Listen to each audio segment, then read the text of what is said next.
Assalamualaikum warahmatullahi wabarakatuh. Apa kabar anak-anak semua? Semoga selalu dalam keadaan sehat walafiat.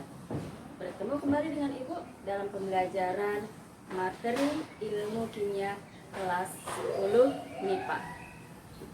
Anak-anak, sebelum kita memulai pembelajaran, ada baiknya kita berdoa terlebih dahulu.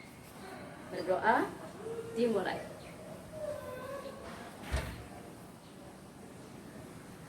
Selesai.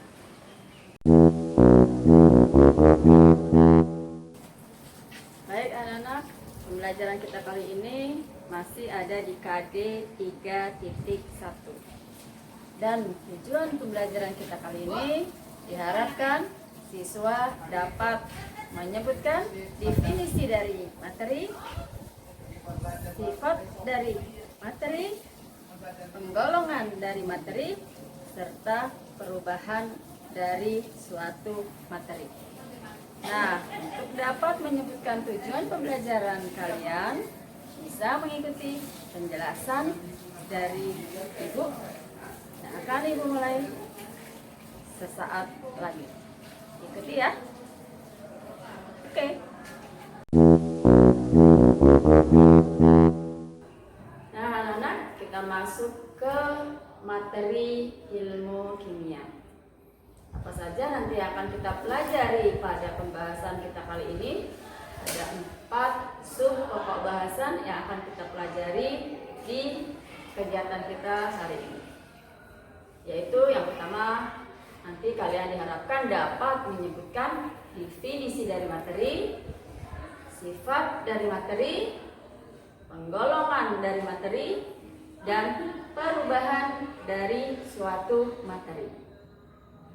Nah, anak-anak, ada yang tahukah dari kalian apa yang dimaksud dengan materi? Betul anak-anak, materi merupakan segala sesuatu yang memiliki massa dan menempati ruang. Nah, apa saja contoh dari materi anak-anak?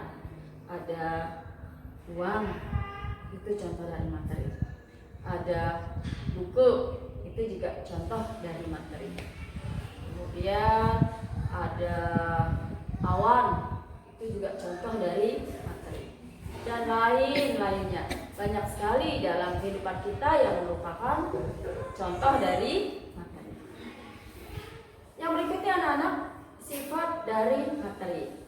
Sifat dari materi terbagi menjadi 4. Yang pertama, sifat fisika. Yang kedua, sifat kimia. Yang ketiga, sifat intensif. Yang keempat, sifat ekstensif. Kita lihat anak-anak definisi dari masing-masing sifat materi. Lihat anak-anak, sifat materi yang pertama adalah sifat fisika, merupakan keadaan fisis dari suatu materi. Contohnya titik leleh, titik didih, dan massa jenis. Banyak lagi contohnya yang lain. Yang kedua, sifat kimia merupakan perubahan materi menjadi materi yang lainnya. Contohnya suatu zat yang mudah berkarat atau suatu jenis reaksi, reaktivitas. Itu merupakan contoh dari sifat kimia. Yang berikutnya anak-anak, ada sifat intensif dan sifat ekstensif. Kita lihat apa itu sifat intensif. Merupakan suatu sifat yang bergantung pada jumlah suatu materi. Contohnya massa atau volume. Sedangkan sifat ekstensif merupakan sifat yang tidak bergantung pada jumlah zat. Contohnya warna, massa jenis, dan lain lagi. Masih ada contoh dari sifat ekstensif yang lain. Gitu anak-anak ya, tentang sifat dari suatu materi. Kita lihat yang lain anak-anak tentang penggolongan materi. Perhatikan skema gambar berikut anak-anak. Materi digolongkan menjadi 2 jenis. Yang pertama ada zat tunggal, Yang kedua ada campuran. Zat tunggal dikelompokkan menjadi dua. Ada yang disebut unsur, ada yang disebut senyawa. Campuran juga dikelompokkan menjadi dua. Ada yang sifatnya homogen, ada yang sifatnya heterogen. Unsur dikelompokkan menjadi dua kembali. Ada yang bersifat logam dan ada yang bersifat non-logam. Tadi campuran merupakan zat tunggal, salah satu jenisnya. Apa itu yang dimaksud dengan zat tunggal, anak-anak? Kita lihat bagannya. Zat tunggal terdiri dari satu jenis materi. Ada yang disebut dengan unsur, ada yang disebut dengan senyawa. Unsur merupakan zat yang paling sederhana. Contoh oksigen, hidrogen, dan lain-lain. Sedangkan senyawa merupakan gabungan unsur yang berikatan kimia.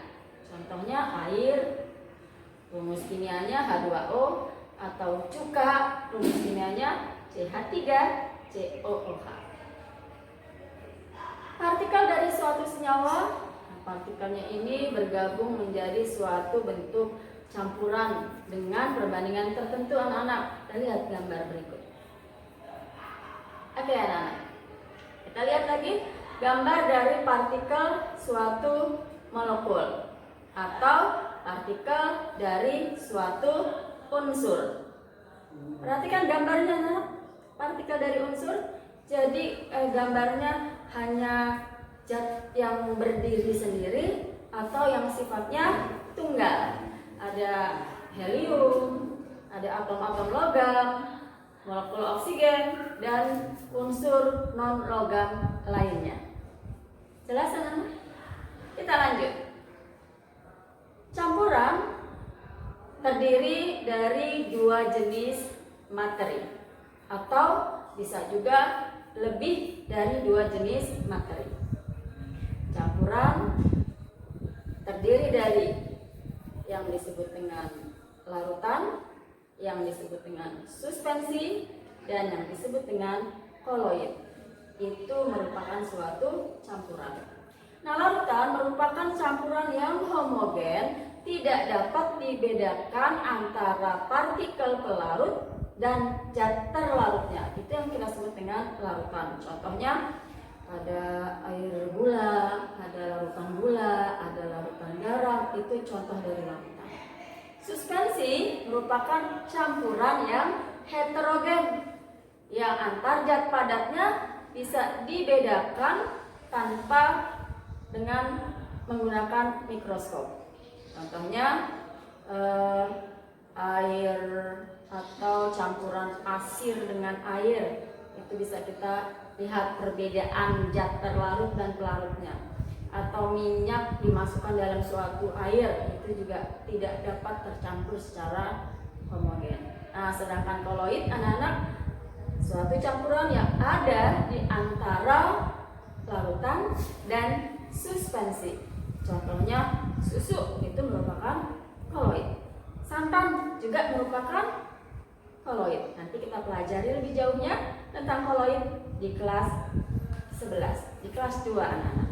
Kita lanjut, anak-anak, tentang perubahan materi. Perubahan materi dikelompokkan menjadi dua. Yang pertama, perubahan fisika. Yang kedua, perubahan kimia.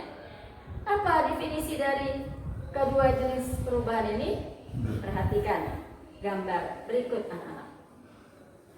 Perubahan fisika merupakan perubahan yang tidak menghasilkan suatu materi baru. Contohnya perubahan wujud atau pelarutan. Jadi kalau es batu mencair, itu disebut perubahan fisika, karena tidak ada yang dihasilkan zat baru.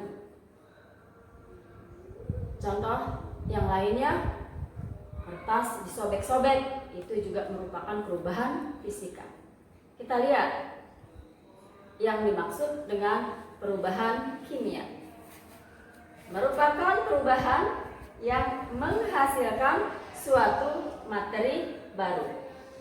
Apa saja contohnya perubahan kimia anak-anak?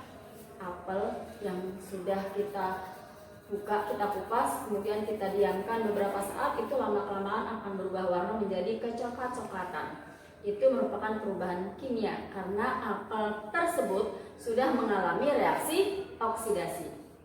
Contoh lain, kembang api. Kembang api itu juga merupakan contoh dari perubahan kimia. Jadi suatu zat yang menghasilkan perubahan zat yang baru kita sebut dengan perubahan kimia.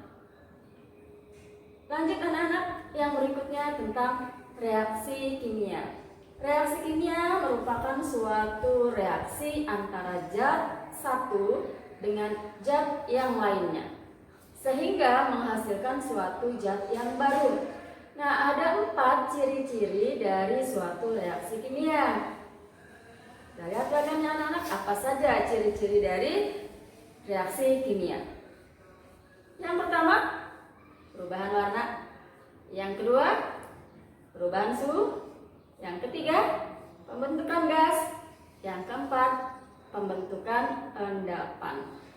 Itu ciri-ciri dari suatu reaksi kimia. Bagaimana anak-anak tentang penjelasan materi kimia kali ini? Jelas? Oke.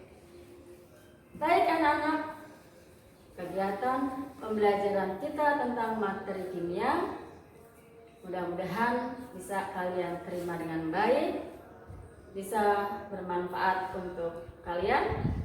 Sesi berikutnya jangan lupa seperti biasa kalian ikuti Google Meet kita setelah kalian melaksanakan evaluasi tentang materi ilmu kimia. Terima kasih anak-anak. Assalamualaikum warahmatullahi